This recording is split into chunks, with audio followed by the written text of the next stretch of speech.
ایک تو شب برات کے دن جو سب سے بڑا گناہ بدعت انجام دی جاتی ہے سنت کے نام پر، عبادت سمجھ کر، وہ ہے بڑے لوگوں کی عید۔ شب برات کے دن بڑے لوگوں کی عید مناتے ہیں لوگ۔ اس دن حلوے بنائے جاتے ہیں، بگارا کھانا، دال چا، مٹن کا سالن۔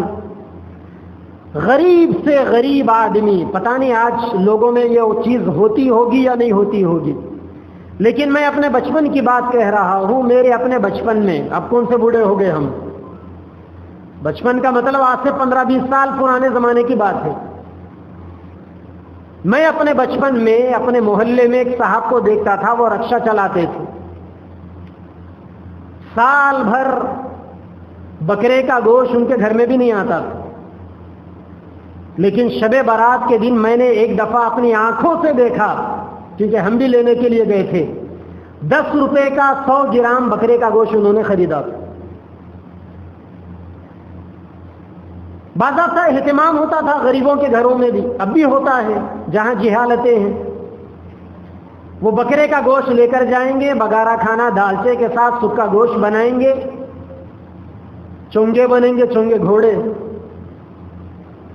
ویسے تو اللہ تعالیٰ کی کائنات میں وہ گھوڑا ہے ایک جانور جسے ہارس کہتے ہیں،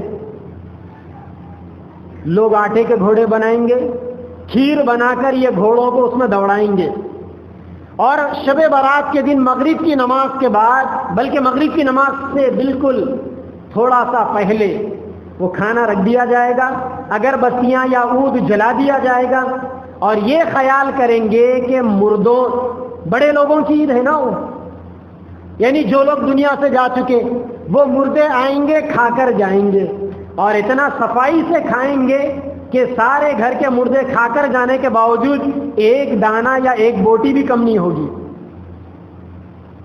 اور اگر مردے کو سیندی مارنے کی عادت تھی، لٹی رکھیں گے وہاں پر، چپٹی مارنے کی عادت تھی، وہاں پر چھوٹی سی چپٹی بھی آئے گی، پاکٹ بھی آئے گی، سگریٹ پینے کی عادت تھی، سگریٹ بھی رکھیں گے وہاں پر، بیڑی پینے کی عادت تھی، بیڑی بھی رکھیں گے۔ انا للہ و انا الیہ راجعون۔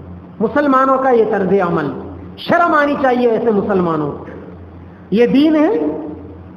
کون سا دین ہے یہ وہ دین تو نہیں جو دین نبی نے دیا تھا، یہ تمہارا اپنا بنایا ہوا دین ہے۔ یہ کس درجے پرلے درجے کی جہالت کا مظاہرہ ہے، بتائیے آپ۔ جو آدمی مر چکا کیا اس کی روح آ سکتی ہے؟ اگر روحوں کا آنا اتنا ہی کنفرم ہوتا تو آج وہ چھٹا کھانا کھانے کے لیے کیوں آتے؟ ان کی بیٹی کی شادی میں آ جاتے فنکشن ہال، یا ان کے بیٹے کا اگر جنازہ ہو جائے، بیوی کا جنازہ ہو جائے، اس میں آ کر جاتے ہو۔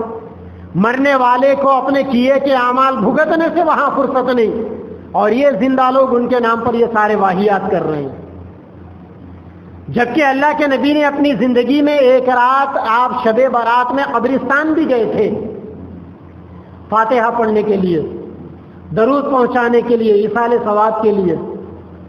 یہاں سے کم از کم یہ تو سمجھ میں آنا چاہیے کہ اگر مردے ہمارے گھر آتے ہیں شب برات کو، تو مردوں کو ثواب پہنچانے کے لیے ہمارے نبی قبرستان کیوں گئے تھے؟ اچھا، یہ بھی ایک گڑبڑ ہے۔ اللہ کے نبی اپنی زندگی میں ایک مرتبہ قبرستان گئے، اور ہم لوگ ہر سال قبرستان جاتے ہیں۔ آپ جائیے شہروں کو، شب برات کے دن باضابطہ قبرستانوں میں لائٹوں کا انتظام، کیوں؟ کیونکہ اب آئیں گے مسلمان فاتحہ پہنچانے کے لیے، درود پہنچانے کے لیے۔